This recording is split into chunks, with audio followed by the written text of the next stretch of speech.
내가 만드는 복지국가 만복라디오 시즌3. 안녕하세요. 저는 진행을 맡은 솔로 몽입니다. 가난한 어르신께도 기초연금 20만원 드리세요. 오늘은 유기훈 도봉구의 비례대표 당선자 그리고 전 방앗골 종합사회복지관 사회복지사분을 모시고 지역에서 이제 복지 정책이라고 할까요? 그에 관련된 이야기를 들어보도록 하겠습니다. 먼저 같이 있는 분. 네, 오늘까지 안 잘렸네요. 아도니스입니다. 네. 오늘부로 잘립니다. 이제 2회분으로. 확실한 거죠, 진짜. 네네네. 제가 다 두려워요. 이제. 네. 아니 원래 1회가 마지막이라고 그러면서 그렇죠. 네. 명언을 남기시고 떠나시는 줄 알았더니 네네. 다시 돌아오셨어요. 네. 저분 무서운 분이에요. 네. 제가 볼 때는 이러면 그 시민들이 짜증내는데. 1회가 아니라 2회 아니었나 2회. 그렇죠. 저 무서운 분이에요. 네네. 그냥 목소리 좀 들어가셨는데 소개 좀 해주십시오. 예, 안녕하세요. 역기미녀입니다. 네. 2회차 여러분들 만나러 왔습니다. 예. 새로운 스튜디오에서 녹음을 하니까 좋기도 하고요. 네네. 새롭기도 하네요, 역시. 아직 우리가 그 스튜디오 벽하고 천정 마감을 못했어요. 아, 그래요? 요것도 이렇게 많은 성원 부탁드리겠습니다. 세무물관. 별건 아니고 그냥 그 계란 드시고 남은 계란판 그렇죠. 네. 보내주시면 됩니다. 네네네.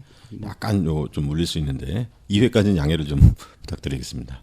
네, 오늘 초대 손님입니다. 역시 유기훈 도봉구의 당선자님. 안녕하세요.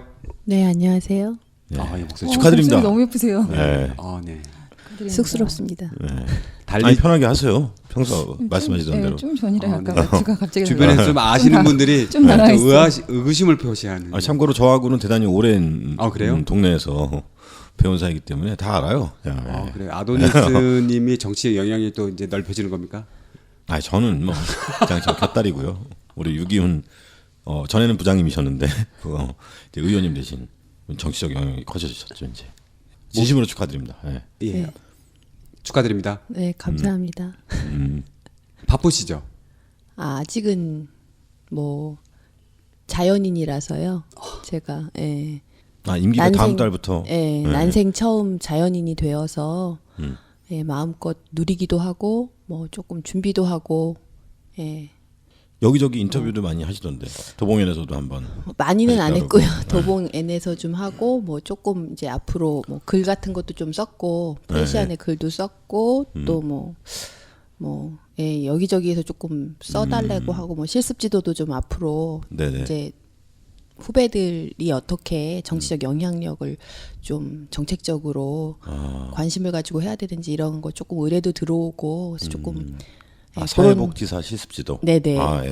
그래서 이런저런 중요하죠. 것들 어차피 제가 의정 활동하는데 좀 계기를 마련해 주셔서 어렵지만 좀 작성도 해보고 뭐 그런 시간들 갖고 있습니다. 뭐 의정 활동 준비 네네. 또 뭐 오리엔테이션이라든가 이런저런 것들 지금 하고 있고 그래서 나름 지금은 좋습니다. 예. 저희가 시의적절하게 오신 거예요. 좀 늦었으면 바쁘셔가지고 못 모셨을지도 모르는 거 아니에요? 그러니까요. 정확한 지적입니다. 요때 잠깐 한가할 때 잠깐 모셨네. 틈새를 노려서. 틈새를 노렸죠. 참 그 도봉에는 우리 만복 라디오 청취자분들이 잘 모르실 수 있는데 마을신문 도봉엔이라고 한 5년째 매달 이렇게 마을신문 만드는 곳인데 마을 라디오도 만들고 영상도 만들고 저희가 이제 만복 라디오 시즌 2까지 거기 스튜디오를 좀 빌려 쓰고 장비도 좀 빌려 쓰고 했는데 이제 독립하지 않았습니까? 네, 독립한 거고. 축하합니다. 고맙습니다. 그 카메라도 빌려 쓰다가 요번에 하나 크게 한번 지르면서 저도 영입하시고 새 인물들 완전 발전하고 있어요. 새 공간 새 인물. 네, 도봉엔도 잘 성공할 거라. 네네네. 오늘 칼럼의 구의원은 정당 여성부장 취직 자리가 아니다. 저는 다르다라는 칼럼 제목이 있었습니다. 네. 도봉구 상황을 좀 알 필요가 있는 것 같아요. 이제 도봉구에서 시민단체가 추천하고 정당이 공천해가지고 당선자가 되신 것 같은데요. 이런 경우가 흔치가 않죠. 네, 그러니까 그 내용을 좀 알려주시면 감사하겠습니다. 사실 저도 정당인이 된 지 얼마 안 됩니다.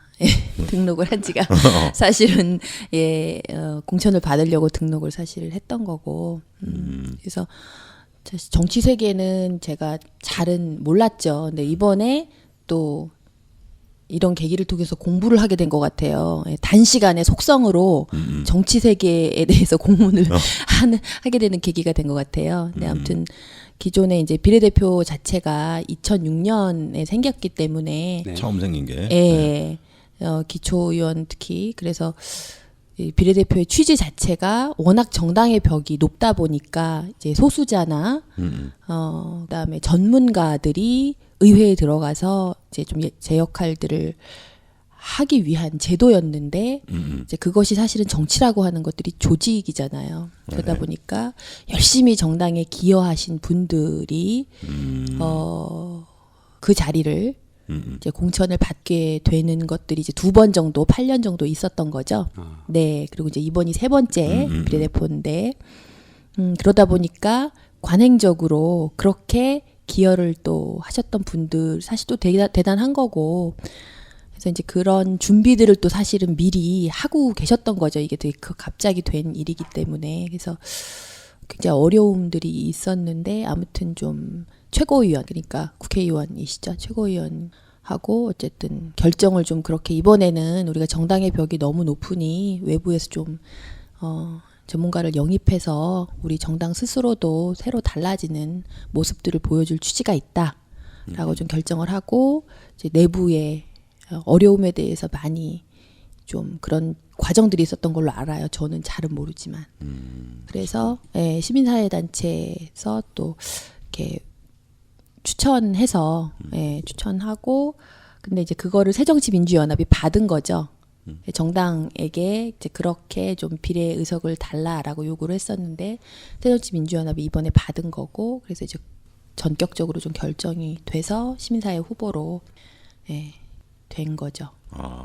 아니, 그래서 어떻게- 제가 한번 찾아보니까 네. 그 이제 지금 지방선거 4회, 5회, 6회째 지금 그 지방의원, 구의원 네. 비례가 나온 건데 네네. 그 예전에도 보면 4회 때도 열린우리당에 보면 그 열린우리당 도봉구 여성위원장 되셨고 여성위원장님. 예.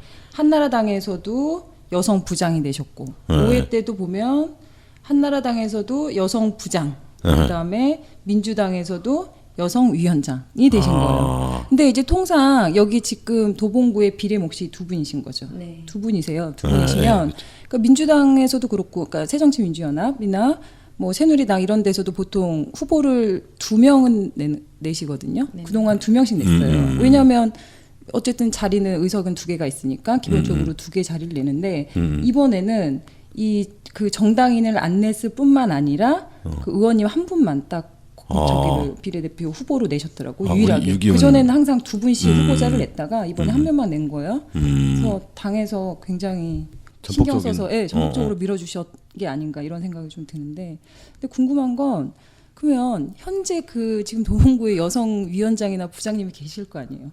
그분은 다음에 이 자리는 내 자리라고 생각하고 있었을 건데 그게 좀 저도 좀, 그분 예, 개인적으로 알고 있는데. 그분 같은 경우에는 이런 얘기가 좀 곤란한가?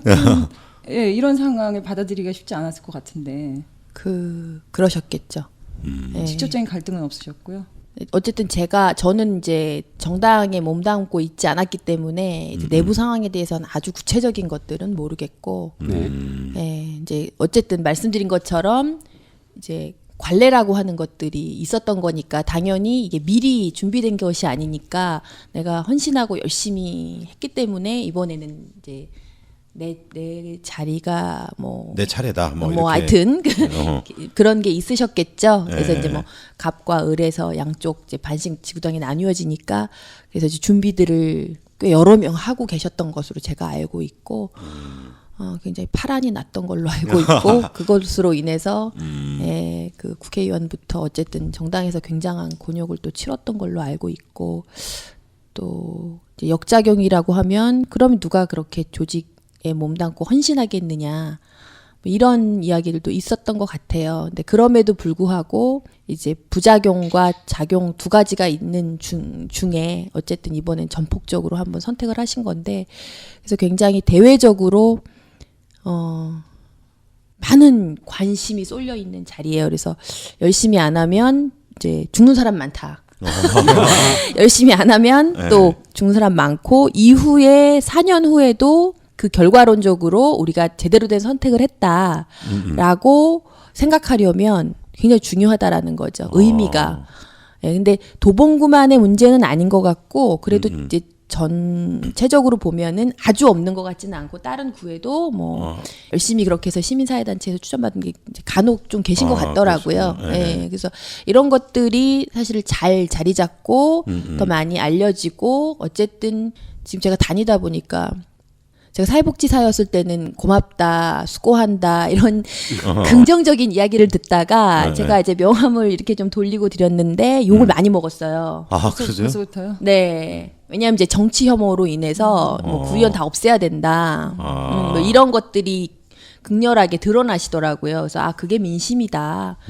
그러려면 더 많이 제대로 된 역할을 해야 되고 그것들이 주민들이 알 수 있는 통로가 있어야 되는데 기존에는 이제 선거철만 나타난다. 네네. 뭐 이런 그렇죠. 것들 때문에 그놈이 이게, 그놈이다. 예, 세금만 축낸다. 예, 뭐 이런 것들. 그래서 그런 것들을 그러면 정말 클린한 의회 활동, 의정 활동을 하고 그것들 주민과 직접 소통하게 하고 예, 역시 시민사회단체가 추천하고 그러한 결정이 맞았다.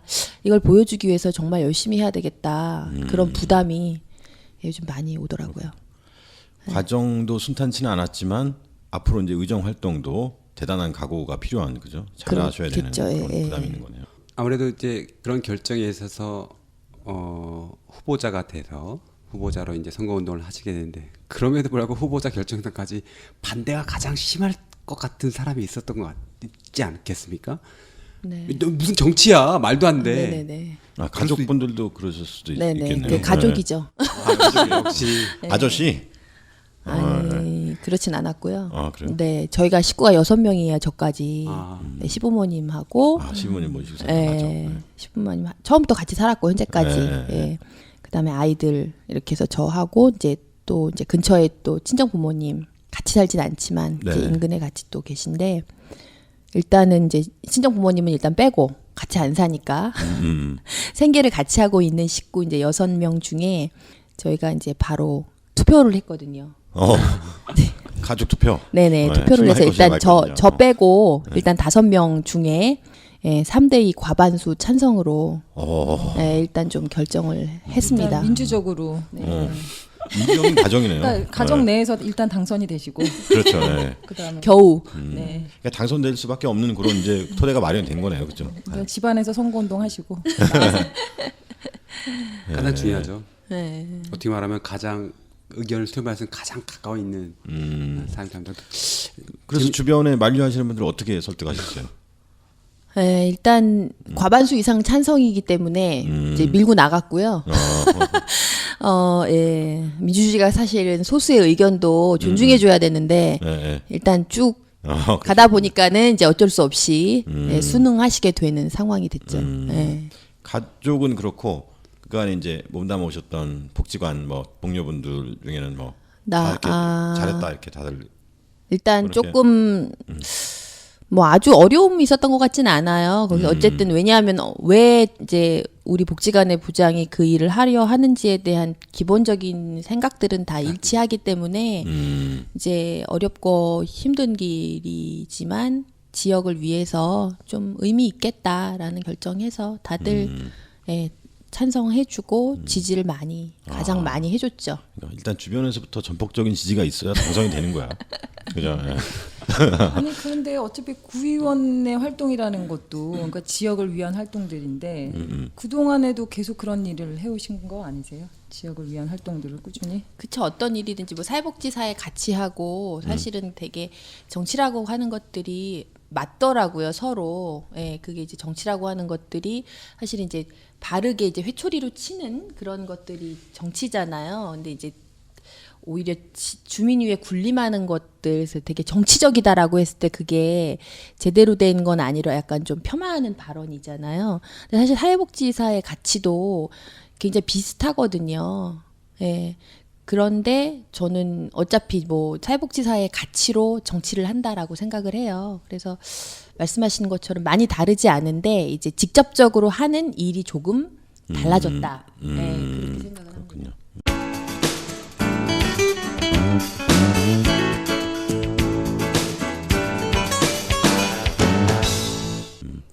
그래서 그 선거에 앞서서 도봉구에 꼭 필요한 7대 복지 공약 그 협약식이 있었어요, 그죠? 네, 그 매니페스토. 구의원 후보들, 네, 네. 예.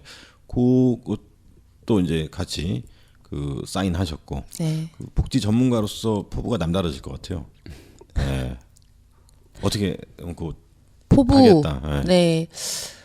근데 사실은 이제 도봉구에서 보니까 예산 중에 지금 50%가 넘었더라고요. 복지 예산이라고. 사회복지 예산이 예, 그쵸, 예, 비율이 넘었는데 넘었죠. 네. 사실은 복지가 굉장히 가지수가 많고 이게 폭이 넓기 때문에 사실은 끼워 맞추면은 복지가 아닌 게 하나도 없잖아요. 그렇죠. 근데 어쨌든 지금 고정적으로 지출해야 될 것도 많고. 네, 경상적 경비가 워낙 많고 네. 과거와 달리 또 이제 국비로 해결해야 되는 부분이 사실은 지방세로 많이 해결할 수밖에 없는 특히 뭐 보육 예산이라든가 또 이제 7월 1일이 되면 기초연금도 그렇고. 있는데 예, 이제 그 빵꾸를 어떻게 해야 될지는 사실은 세수가 너무 부족해서 뭐 여러 가지 정치 현안하고 사실은 도봉구에서만 해결할 수 있는 건 아니고 국회의원이나 시의원들이 좀 해줘야 되는 역할들이 되게 많은데 아무튼 저는 아직은 잘은 모르기 때문에 네. 지금 도봉구의 캐치플레이즈가 어쨌든 참여와 복지잖아요. 네네. 예. 지난 도봉구 민선 5기 슬로건은 참여로 투명하게, 복지로 행복하게 였습니다. 그런 것들이 제대로 되게 하기 위해서는 일단 우리가 그렇잖아요. 예산이 없고 집안이 힘들어지면은 그냥 탕 털어가지고 사실은 우선순위를 다시 매기잖아요. 아, 그렇죠. 그러니까 예, 기존에 있는 것들에 가감을 하다 보면 이게 결론은 안 나고 예, 사실은 우선순위를 다시 매겨야 될 때인데 우리는 사실은 이제 공무원들이 가장 본인이 유능하다고 생각하는 것도 예산을 확보하는 거라는 거죠. 그러니까 기존 예산은 뺏기지 않고 새 예산을 확보하기 위한 보이지 않는 경쟁, 대놓고 하는 경쟁들이 굉장히 많은데 그러면 이제 기존의 예산들을 건드리지 않는 것이 아니라 저는 이제 얼마나 적절하게 사용이 됐고 그것이 합당한지 이런 것들을 좀 잘 지켜보는 것들이 중요할 것 같아요. 그래서 사실은 복지 가지고만 하면 결론은 안 날 것 같고요. 네. 전체를 바라보는 시각 안에서 복지 예산을 어떻게 서로 유기적으로 맞출 건가 뭐 이런 것들을 좀 많이 아직까지는 역량이 부족하기 때문에 예, 올해는 좀 공부를 많이 하려고 해요. 많이 네. 듣고 네. 공부하고 살펴보고 네네. 이런 것들 좀 6개월 정도 저는 준비 기간이라고 좀 보고요. 시작은 시작이지만 네네. 그래서 그런 것들을 바탕으로 잘 설계해야 될 것 같아요. 괜히 제가 잘 모르고 못 모르고 뭐 그렇잖아요. 이제 새내기인데 아니 그래도 그럼 도봉구에 내년 예산안부터 칼바람이 확 불을 것 같은데. 뭐 아직 그런 영향성은 없을 것 같고요. 9월에 되면은 이제 추경 이제 8월 정도까지 심의부터가 되면 있으니까. 네. 이제 추경도 이제 사실은 같이 심의하고 할 텐데 예. 올해는 좀 봐주시지 않을까요? 아직은. 네. 네. 그럴 것 같지만 7월 1일 들어가는 순간부터는 다 똑같습니다. 처음이라고 봐주는 건 없는 것 같아요. 국민들은 그렇죠. 국민들은 그렇고. 아, 그렇지. 근데 저는 늘 준비돼 있어야 되나 봐. 네, 그럼요. 근데 그 궁금한 게 좀 그러니까 이게 사실은 구가 하는 복지 사업이라는 게 아까 50% 넘었다고 하지만 이게 대부분 하는 사업이 자체적인 복지 사업 거의 없고 이 중앙 정부에서 하고 있는 이제 국고 보조 사업 받아서 그렇죠. 그거 그렇죠. 이제 예. 시행하는 역할만 대부분 하는 건데 사실은 이제 또 구는 그 구에 맞는 이제 복지 사업들을 좀 해야 되는 건데 이제 구가 그거를 할 재정적 여력이 없는 것도 문제지만 재정적 여력이 조금 있다 하더라도 그런 그 지자체에 맞는 복지 사업을 기획할 능력이 없어서 사실 못하는 부분이 굉장히 커요. 그런 측면에 봤을 때 우리 이제 유기훈 의원님이 그런 측면에서 굉장히 중요한 역할을 하실 수 있다는 생각이 좀 들거든요. 그래서 혹시 그렇죠. 도봉구의 어떤 성격에 맞는, 그러니까 도봉구를 위해서 혹시 꼭 필요하다, 아니면 의정 활동하는 동안 나 이런 거는 좀 한번 만들어보고 싶다라고 하는 어떤 복지 정책들이나 뭐 이런 것들 좀 생각하신 게 있으신지.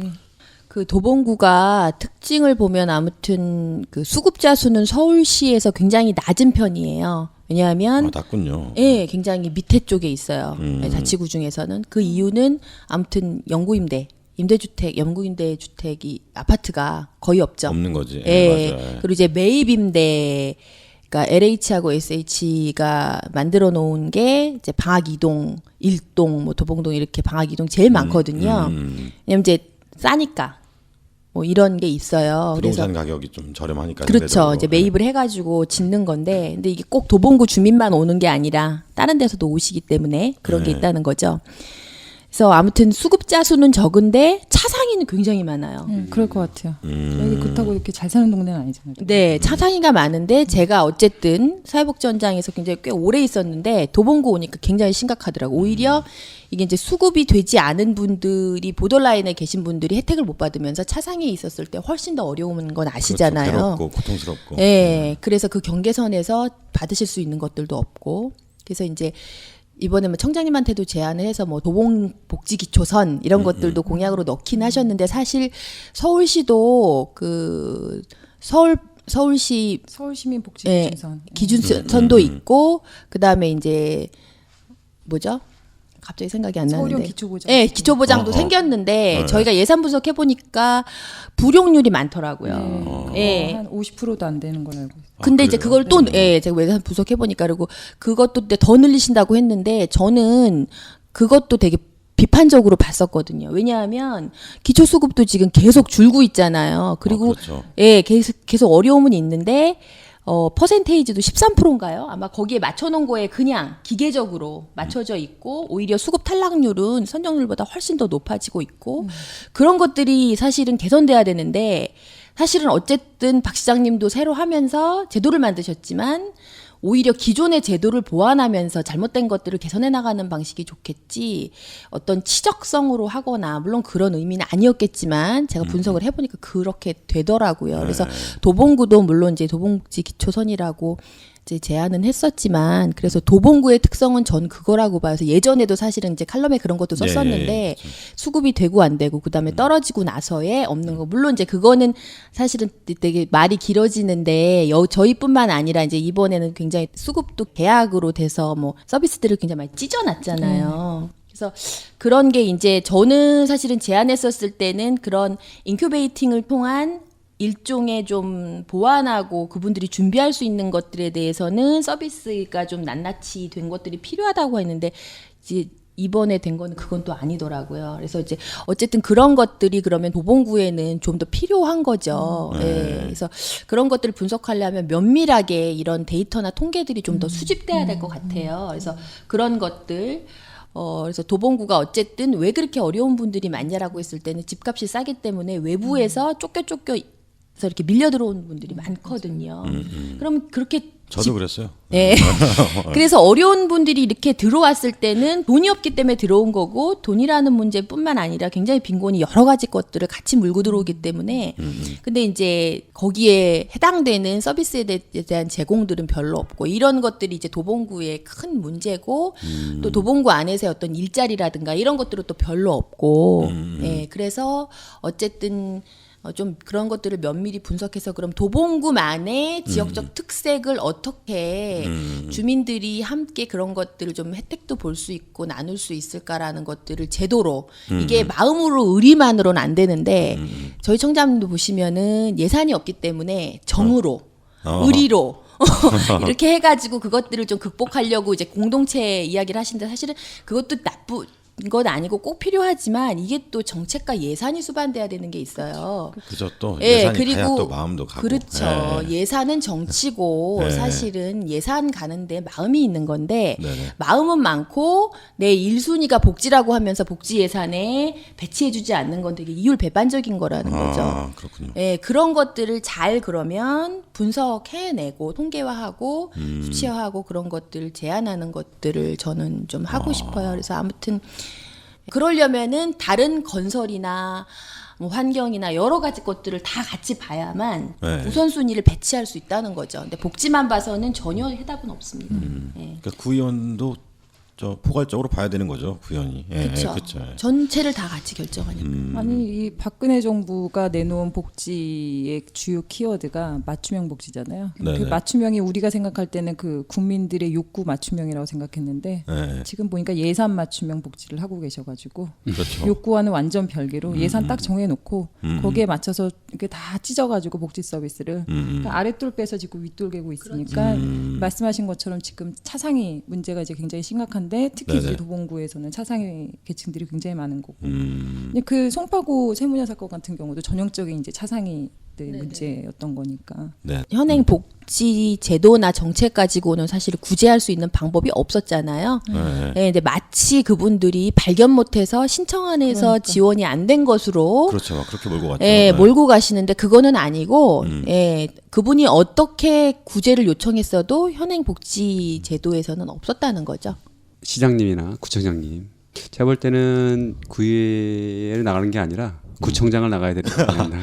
벌써부터 긴장하게 되네. 시작도 안 했는데. 이번 이제 임기 마치시고 4년 다음 후에? 선거는 그 준비하시지 그래요? 않을까 우리. 제 생각에는 시의원 나가셔가지고 예산 보건고를 위한 예산을 따오셔야 될 것 그렇죠. 같아요. 실제로 그것도 괜찮네. 지방자치에 보면은 시의원에 대해서 사람들이 다 뭐 하는지 가장 모르는 분야가 하필이면 모든 사람들이 시의원이 뭐 하는지를 잘 안 했던 경우도 있고, 물론 중앙구도에 좌우돼 가지고 많은 접근을 못하는 점도 있었지만 시의회가 제대로 적시적소에 그런 걸 판단하고 시에 관련된 모든 복지 예산이든 예산을 어떻게 조율하는지를 상당히 치밀하게 해야 되는 군인데 좀 아쉬움이 있어요. 이번 기회에 이제 점점 이제 지방 자치 제도도 이제 시간이 흐르면서 점점 안정화될 거라고 저는 생각합니다. 아까도 말했듯이 정치 불신 되게 크잖아요. 네네. 말 맞아 정치 불신의 근본적인 문제는 그 자리가 문제가 아니라 그 자리에 있는 사람들이 그 일을 해서 소통하거나 전해주지 않으니까 쟤들 뭐 하는지 심지어 한 곳에 오래 그 토박이로 사신 분이 자기 지역에 누군지도 구의원이 모르는 걸 모르겠어요. 둘째치고 구의회가 있는지도 모르시더라고요. 네. 구의회가 어디 있는지도 몰라. 선거 때 그렇게 설명 그렇게 말씀드려도 그러니까 결국 있는지도 그거 설명하다가 모르시더라고요. 선거가 끝나버리는 네, 그렇죠. 구의회가 뭐 하는 거냐면요. 이거 설명하다가 심지어 어떤 당은 당을 설명하다 끝나고 그렇죠. 그 자기가 어떤 걸 가지고 어떤 일 문제점이 있다고 설명해야지 이게 정책이 되든 정치적인 결합이 되는데 네. 그러다 보니까 전형적인 것 같아요. 이 도봉구 실험이 아무래도 의미가 있을까. 아까도 부담을 많이 느끼기도 하지만 네네. 거꾸로 말하면 그만큼 관심과 지지를 보낼 수도 있다고 생각해요. 의미 있는 실험입니다. 그렇죠. 네. 이미 시작도 안 하셨는데 벌써 많은 얘기를 하시는 거 보니까 그럼에도 불구하고 저는 이런 생각을 하는 게 그래도 도봉구 여러 분야 있을 때 이것이 잘 안 될 수도 있잖아요. 예를 들어서 말 맞잖아. 포괄적으로 본다고 해도 반대쪽에서 예산이 좀만 줄어들어도 저쪽에 있는 관련된 네, 반대부에서는 제가 우리를 죽인다라고 당연히 정치적인 때문이잖아요. 뭐 그쪽 입장에서는 보면 우리 토건 예산이 날아가기 때문에 우리 뭐 해당되는 분야에 있는 사람들한테 반발을 일으킬 수 있는데 그런 분은 어떻게 당연히 이제 사회복지하면서 사회복지 영역이 전 정치라고 생각 영역이 있기 때문에 고민이 되지 않을까 걱정입니다. 네. 뭐 여성 분들이 이제 7분이 같이 됐다는 건 상당히 전 긍정적으로 생각하고 있는 이유는 뭐냐면 그래도 바라보는 시선에서 좀 차이가 있을 거라고 생각합니다. 물론 남녀의 구별에 있다는 것보다는. 네네. 혹시 질문을 해주세요. 네. 예, 질문이 있습니다. 보통 이럴 경우에는 의원에 들어갈 때 혼자 힘이 약할 때도 여야를 넘어서 어떤 협의라든가 독립적인 거죠. 여야 협의회가 아니라 정치적인 구정 협의회가 아니라 네. 어떤 예를 들어서 꼼꼼 예산 협의회라고 하든가 아니면 여성 행복이라든가 자기들이 정해놓은 을 통해서 서로 소통을 하잖아요. 네. 그런 걸 만들 계획은 혹시 있나요? 네. 그래서 아까 구의원님 뭐 할 거냐라고 했는데 제가 네네. 그 얘기 안 드렸는데 아무튼 참여를 많이 할 수 있는 구조를 공식화해서 좀 만드는 거에 기여하고 싶어요. 그러니까 기존의 단체들이나 이런 활동이 되게 음지에서 어렵게 투쟁만 했다라고 하면 사실은 공식적으로 의회에서 사실 뭐 과천시처럼 열린 의회로 할 수 있는 부분이 있거든요. 공식 예산도 배정받고 조례도 만들고 해서 참여 예산 뭐 위원회 이런 거는 기존에 있긴 하지만 아무튼 좀 더 시민들하고 함께 할 수 있는 간담회라든가 토론회라든가 정책위원회 뭐 이런 것들을 공식적으로 집어넣을 수 있는 것들이 있거든요. 그래서 그런 것들을 좀 같이 제안해서 공식화하는 부분을 좀 많이 만들어서 사실은 본인이 또 귀를 닫고 있으면은 아무리 설명해도 모르는 부분인데 관심 있는 분들이 구정 활동에 적극적으로 참여해서 그분들의 목소리를 대의민주주의잖아요. 예, 구민의 대표로서 하라고 지정한 사람들이 구의원이기 때문에 대의민주주의를 실천하기 위해서 함께 그분들의 목소리를 정책으로 입안하는 것들 이런 것들을 많이 제도화해서 하는 것들 그런 걸 좀 많이 하고 싶어요. 그래서 알리고 비슷하게 이제 저도 질문 드리려고 했던 게 방금 말씀하신 거랑 같은 맥락에 있는 건데 사실은 의미가 그러니까 정당인이 아닌 비정당인으로서 의원이 되셨다는 거, 그것도 사회복지사로서 정당인이 되셨다는 건데 결국은 이제 뭐냐면 시민단체의 추천을 받아서 오셨기 때문에 비례대표를 하신 분들은 그런 그 시민단체들의 어떤 의견들을 적극적으로 반영해야 된다라는 그런 책임감도 굉장히 네, 강해요. 있죠. 근데 또 결국은 정당인이기 때문에 이 정당의 이해를 같이 해야 된다는 면도 있는 거예요. 근데 이게 나중에 가면 꼭 상충하는 일이 생겨요. 그렇죠. 굉장히 생길 가능성이 높죠. 근데 이게 시민단체 추천받지 않고 오신 분들은 편해요. 왜? 정당 말만 들으면 되니까. 독고당인데 뭐 어차피. 네. 아니, 정당에만 이제 정당의 이해만 맞으면 한쪽의 이해만 맞으면 되는데 네. 잘 아시겠지만 이게 시민단체에서 요구하는 거랑 막상 이제 하다 보면 이게 충돌되는 일들이 있어요. 근데 그런 부분들을 어떻게 잘 원활하게 해 나갈 것이냐. 뭐 이제 그런 질문들을 가졌는데 뭐 아까 좀 전에 말씀하신 것처럼 뭐 협의해 나가는 이런 거 민주주의니까 해 나가겠다. 근데 그런 이제 대안들은 모든 의원님들이 하신 말씀이신 것 같아요. 그런 말씀 안 하신 분들이 없는데, 그럼 그거를 어떤 방식으로 구체적으로 그냥 그거를 정말 의지만이 아닌 더 구체화된 제도화된 형식을 뭔가 만드셔가지고 좀 기구를 확실하게 뭘 만들다 아니면 뭐 조례를 만들다 이런 방법이 좀 있어야 되지 않을까 싶은데 뭐 그것까지 생각을 혹시 하신 거예요? 그것까지 구체적인 것까지는 못했고 그런 거 어쨌든 제도화해서 조례나 이런 것들로 만들어야 돼. 예를 들어서 뭐 어떤 협의회를 거쳐서 예를 들어서 뭐 제안한 것들에 대해서는 공식적으로 의회에 제안을 한다든가 뭐 이런 주민 소환 제도도 있기는 하지만 그런 것들을 조금 더 견고하게 만들 필요는 있을 것 같습니다. 네. 그럼 뭐 민간 협력 기구를 뭐 제도하는 조례 같은 것도 제정을 해보시는 것도 한번 생각해 보시면 좋지 않을까. 네. 참 엽기민여가 그 전문가예요 여기 지자체. 앞으로 슈퍼비전을 많이 뭐 주시도록. 밥만 주면 갑니다. 네. 밥만 주면 만봉라디오 가니까 시즌 불러주시면. 2에서 네네. 그 정부는 깡패고 지방자치단체는 내가 네 시다바리가 요거 만봉라디오 출연하셔서 시즌 3에서 고정 패널까지 차고 올라오신 분이기 때문에 대단하시네. 대단한 양반이시죠. 꼼꼼하십니다. 예. 꼼꼼한 질문들이 나왔네요. 오늘. 오늘 역시 기대를 버리자는 네네. 질문이었습니다. 네. 이제 시간이 지나서 참 그전에 구의원이시기도 하지만 도봉구 의원이 되시기도 했지만 내가 만드는 복지국가에도 바라는 점 뭐 이런 것도 있으시 않을까 이런 생각이 그게 하나 떠올랐어요. 네. 아니 너무 열심히 사실 싸워주고 계셔서 뭐 오건호 선생님 팬이기도 하고. 그러죠. 네, 어쨌든 그런 여기 아도니스 팬은 아니셨어요? 아도니스는 동네에서 자주 보니까. 동네 아저씨, 동네 총각? 동네 동생이죠. 네. 머리 그 꿀밤 쥐어받고 이렇게 제가 이렇게 콧물 흘리면 이렇게 닦아주시고 그렇게 제가 제 실습 슈퍼바이저이기도 했었거든요 한때. 슈퍼바이저란 사회복지사 현장 실습 등 교육 활동의 전반에 걸쳐 목표를 효과적으로 달성하기 위하여 이루어지는 전문적이고 기술적인 지도를 하는 사람을 말합니다. 그렇죠. 네. 제가 사회복지 실습 지도도 제가 받았고. 한때란 말이 팍 오네요. 네, 네. 저는 그러니까 뭐 이렇게 저 주종 관계예요. 네. 그래서 아무튼 지금 되게 다양한 방식으로 시민들이 그런 활동을 하는 건 너무 좋은 것 같고요. 네. 네. 그래서 지지하고 저도 함께 할 수 있는 것들은 많이 같이 앞으로 좀 하고 싶고요. 네. 지금 너무 잘하기 때문에 특별히 더 잘해라 이런 말씀 못 드리겠고 지금 많지만 해라. 과찬이신데. 과찬이시. 부끄럽습니다. 예. 그 오늘 이렇게 친히 또 나와주셨잖아요. 네네. 회원 겸 구의원으로서. 네. 보실 텐데. 네. 예, 복지에 대한 리드, 그러니까 요구는 그 단지 그걸 요구하는 게 아니라 그 고통의 그 문제점이 있기 때문에 그런 요구가 분출되고 있는 상황인데 점점 이제 정치뿐만 아니라 이제 작은 단위지만 지방자치에서도 그런 소통하는 장을 만들게 구의원의 역할이 되게 중요한 것 같습니다. 오늘 당선자께서 나오셔가지고 많이 얘기하셨는데 우리가 나중에 네.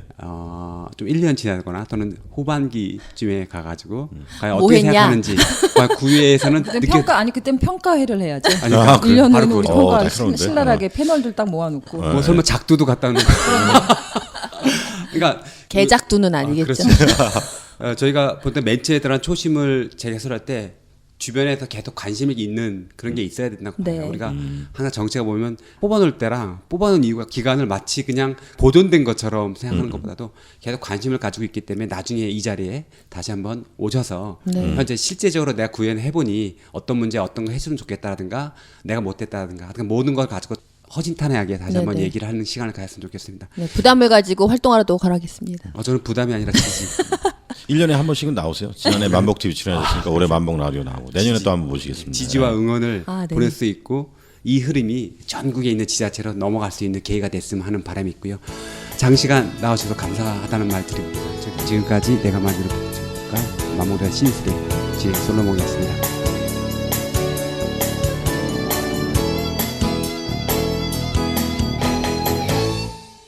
내가 만드는 복지 국가 팟캐스트 만복 라디오는 스마트폰에서 만복 라디오 검색으로 간편하게 들으실 수 있습니다.